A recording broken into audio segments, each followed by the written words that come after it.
guys, Rizzo here. I meant to update a little sooner, but I wanted to make a video addressing an argument that I've seen come up pretty often in the pro-Anna, anti-pro-Anna debate. And that is that people who argue against anti-pro-Anna supporters seem to be fixated on but pro-Anna is protected by free speech. People are allowed to say whatever they want argument.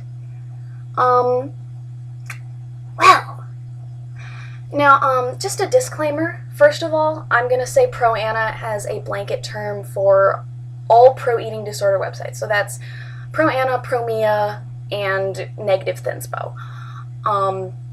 Second disclaimer is that I am American. I am only familiar with the American legal system and the American definition of free speech. So I'm going from that.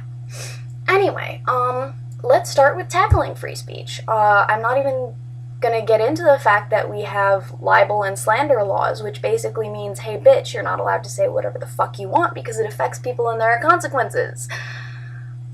All we need to focus on is the fact that there are limitations to free speech, and they have been discussed. I'm pretty sure you've all heard the example that you can't abuse free speech by yelling fire in a crowded theater. Why?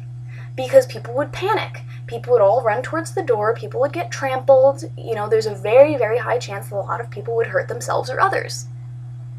Oh wait, so you mean you can't use free speech in a way that would discernibly cause people to harm themselves or others? You know what? Let's be nitpicky. Let's narrow that even more. You may not use free speech in a way that causes people to physically harm themselves or others. Okay? Got that?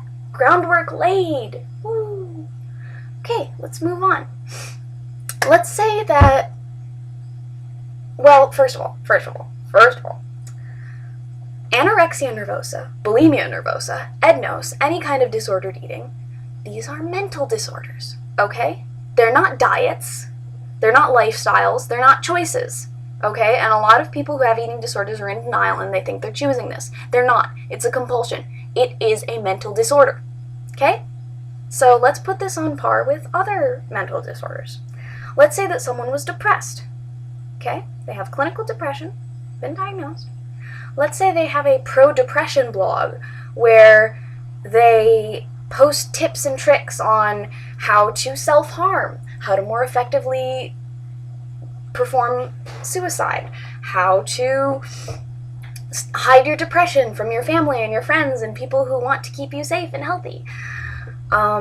Or the way that pro-Anna and pro-Mia blogs do, how to contract depression, how to maintain depression, how to make your depression worse. I would hope that a good 99% of you would take a step back and be like, whoa, it's not cool. You cannot post tips for people on how to commit suicide or how to commit self-harm. That's not, well, oh my. We seem to have stumbled into parallel situations here, haven't we? But Rizzo, you guys will say, eating disorders and depression are on entirely different levels. You can't compare them. I mean, starving yourself or binging and purging is nothing like cutting or committing suicide. Well, you know what? They're right. They're not on the same level. The death rate for anorexia nervosa is much higher than the death rate of depression. In fact, while we're on that subject, why don't I pull out some statistics? Because there's nothing like scary numbers to make what I'm saying have a little more punch. You think anorexia nervosa and related eating disorders aren't important?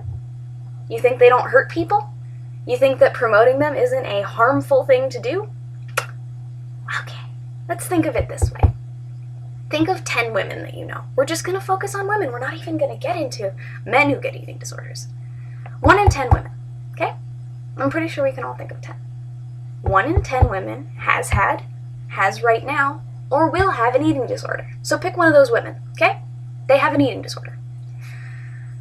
Now let's go with anorexia. As I said, 20% of people with anorexia nervosa who do not get treatment will die. That's higher than a lot of cancers, and death by eating disorder is one of the longest, most drawn out, most painful, most horrible things you can imagine, okay? Now let's say they don't die. Let's say they're part of the 80% that lives. Okay? 40% will never recover from their eating disorder.